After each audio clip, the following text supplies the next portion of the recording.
We need to identify an answer choice that describes the weak point in the first person's argument that the second person focuses while responding.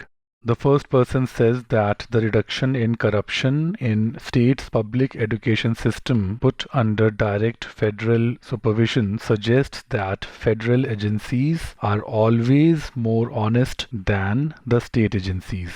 The second person responds by first of all disagreeing with the first person's stand and then by suggesting reasons for the disagreement. And the second person suggests that the decline had begun earlier than when the federal agencies took over.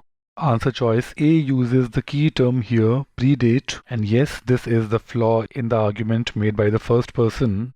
The first person's statement leaves open the possibility that the effect he's talking about is a reduction in endemic corruption in the state's public education system. So the first person attributes this effect to a cause, the cause being the federal agencies taking over, but the flaw is that the decline, the effect had started earlier than when the federal agencies took over. So the effect actually predates the cause. That is the flaw in the first person's reasoning, and yes, that is how the second person responds to the first person's argument. A is going to be the correct answer choice. Whether the current reduction is temporary does not have any bearing on the argument. Answer choice C is very interesting. Yes, this is a flaw in the first person's argument.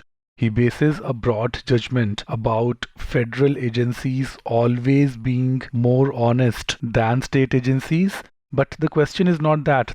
The question is not what is the inherent flaw in Lucas's reasoning. The question is what weakness in Lucas's argument has Cynthia exploited.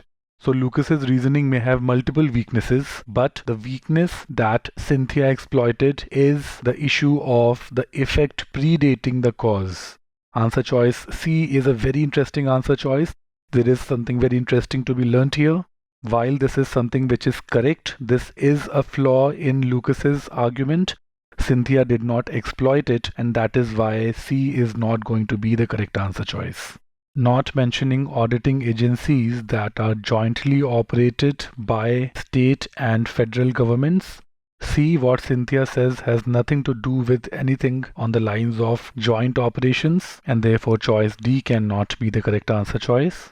That the exact details of the nature and extent of corruption were not given is neither a flaw in the argument, nor is it something that Cynthia exploited in her response, and therefore answer choice E is not going to be correct. A is the correct answer choice.